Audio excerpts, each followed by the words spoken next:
My name is Tanya, and the night I got fired changed everything. A billionaire humiliated me in front of everyone, not knowing I was secretly his son's fiancée. But what happened next will shock you, because I discovered a family secret that turned his world upside down. Before I share this crazy story that completely changed my life, please hit that subscribe button and turn on notifications. Trust me, you're going to want to hear every single detail of what happened next. So grab some popcorn, because this is going to be wild. Hi everyone! I'm Tanya, and I've been living a double life for the past 3 years. While everyone saw me as just another waitress at the upscale Golden Palace restaurant, the truth was far more complicated. I was secretly in love with Ryan Kane, the son of Vincent Kane, one of the most powerful restaurant moguls in the city. Our relationship was built on secrecy because Vincent had made it crystal clear that his son would only marry someone from their social circle, someone worthy of the Kane family name. Ryan and I met during my college years when I was studying business management. I came from a wealthy family myself, but I wanted to experience life outside my privileged bubble.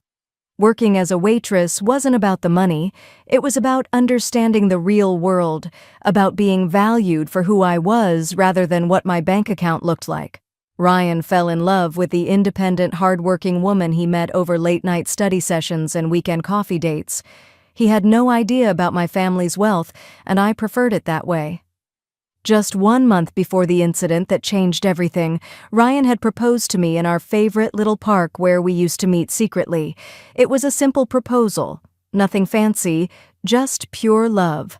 We planned to tell his father about our engagement once Ryan found the right moment, but that moment never came. Vincent Kane was an intimidating man who controlled every aspect of his son's life, and Ryan was terrified of disappointing him. On that fateful Friday night, the Golden Palace was buzzing with activity. Vincent's most important business partners were dining in our VIP section, discussing a massive deal that could expand his restaurant empire internationally.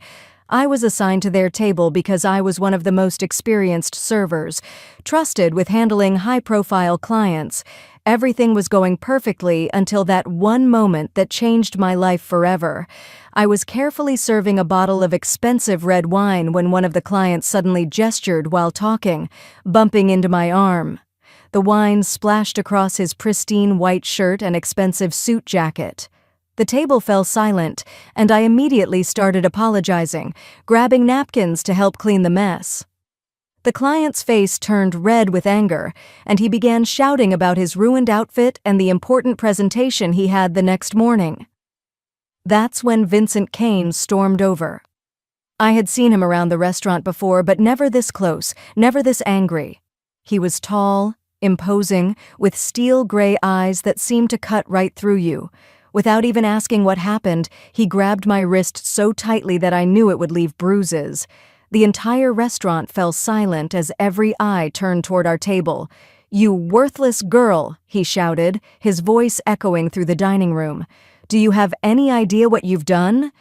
This man is worth more than you'll ever make in your entire pathetic life."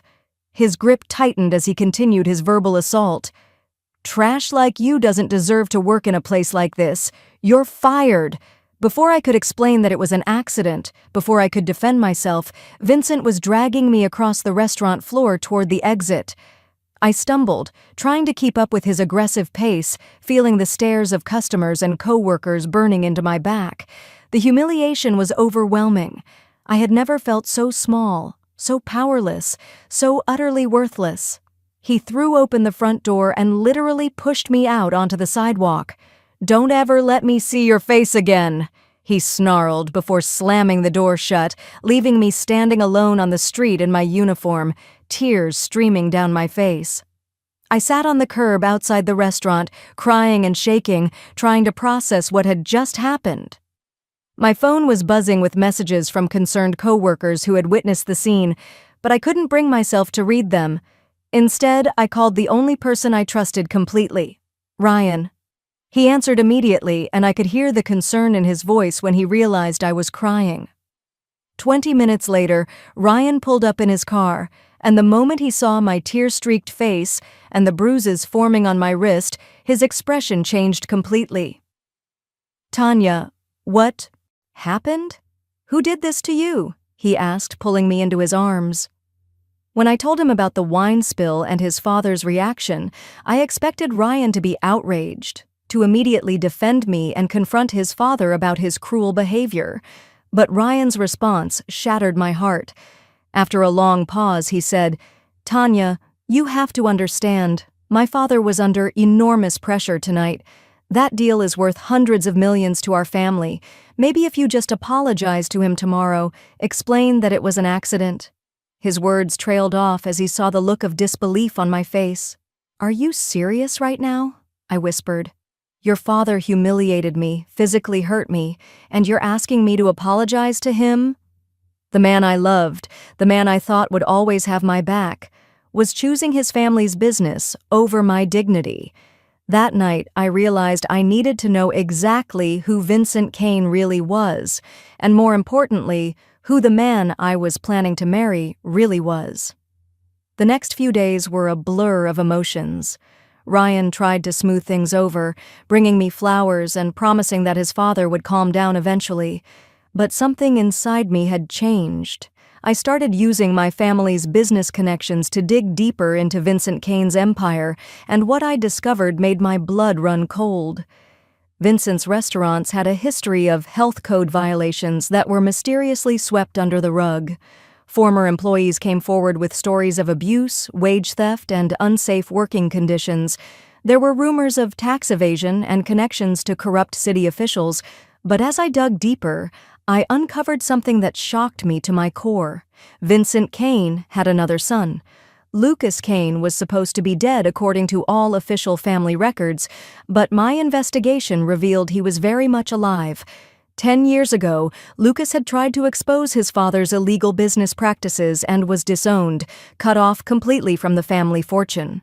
Vincent had spread rumors that his eldest son had died in a car accident, effectively erasing him from existence. Ryan had no idea that he had an older brother who had stood up to their father and paid the ultimate price. Through a mutual contact, I managed to get Lucas's phone number. When we met at a small coffee shop across town, I was struck by how different he was from Ryan. Where Ryan was polished and careful, Lucas was rugged and intense. Where Ryan avoided conflict, Lucas faced it head-on.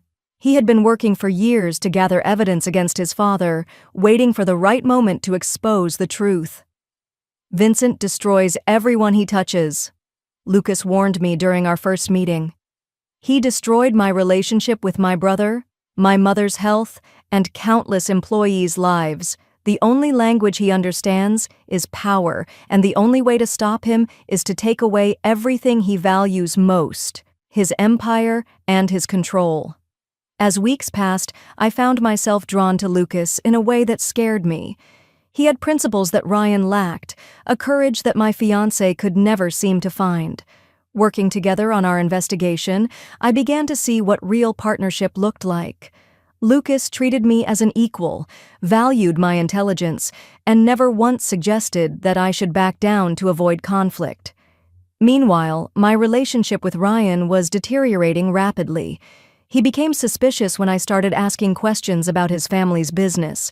When he discovered I was investigating his father, he was furious. "Why can't you just let this go, Tanya?"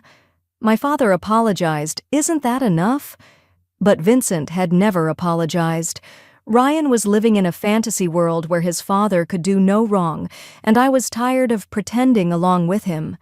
The breaking point came when Ryan gave me an ultimatum. "Choose between your vendetta against my family or our future together." Standing in his expensive apartment, looking at the man I thought I'd marry, I realized I'd already made my choice. "I choose the truth," I told him, sliding the engagement ring off my finger and placing it on his kitchen counter. Lucas and I spent the next month gathering irrefutable evidence against Vincent.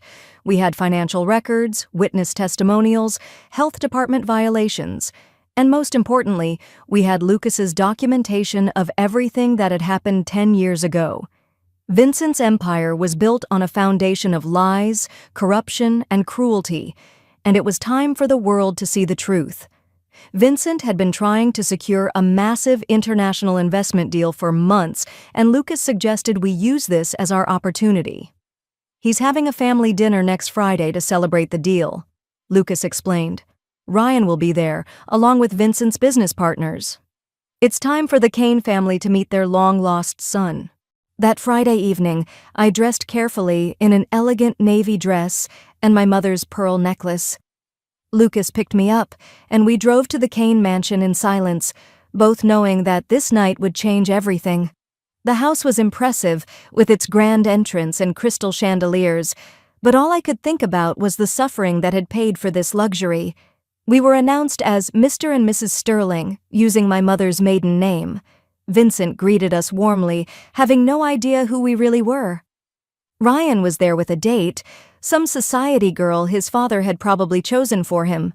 When Ryan saw me, his face went pale, but I smiled politely as if we were strangers. During dinner, Vincent was in his element, regaling the table with stories about his business empire and his plans for international expansion.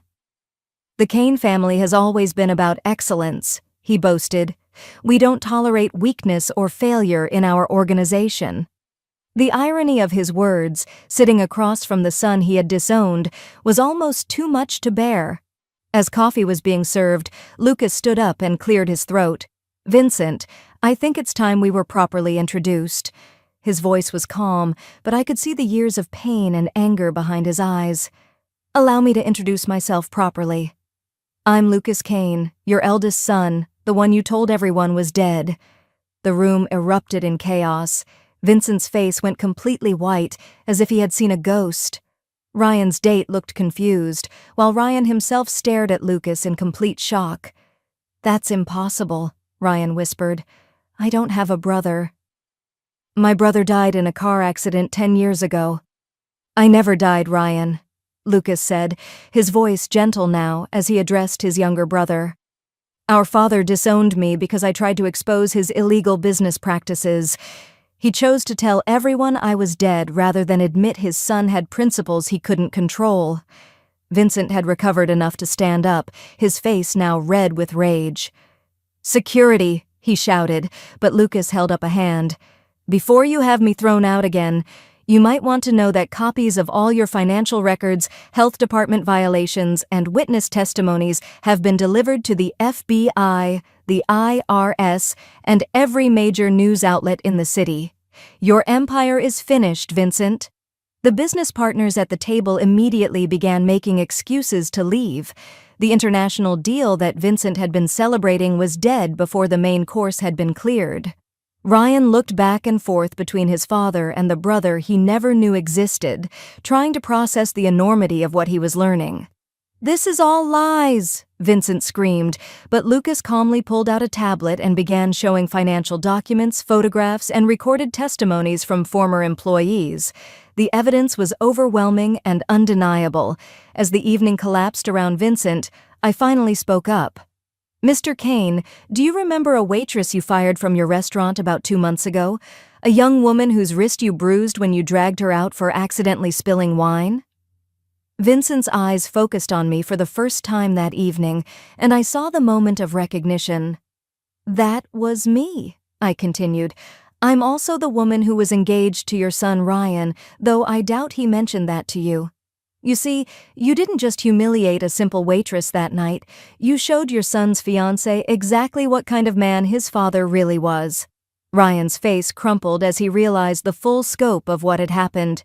He had lost me, discovered he had a brother, and learned that his father was a criminal all in the span of one evening. Tanya, I'm so sorry, he whispered, but it was too late for apologies. Within 24 hours, Vincent's restaurant empire began crumbling. Health departments shut down 3 locations immediately. The IRS froze his assets pending investigation. Former employees came forward with additional evidence of abuse and illegal practices. Vincent Kane, who had seemed untouchable just days before, was facing criminal charges and financial ruin. Ryan tried to contact me repeatedly, begging for forgiveness and a second chance. He claimed he had been brainwashed by his father, that he didn't know the truth about the family business. But I had learned something important about character during this whole ordeal. When faced with a choice between doing what was right and doing what was easy, Ryan had consistently chosen the easy path. Lucas, on the other hand, had sacrificed everything for his principles.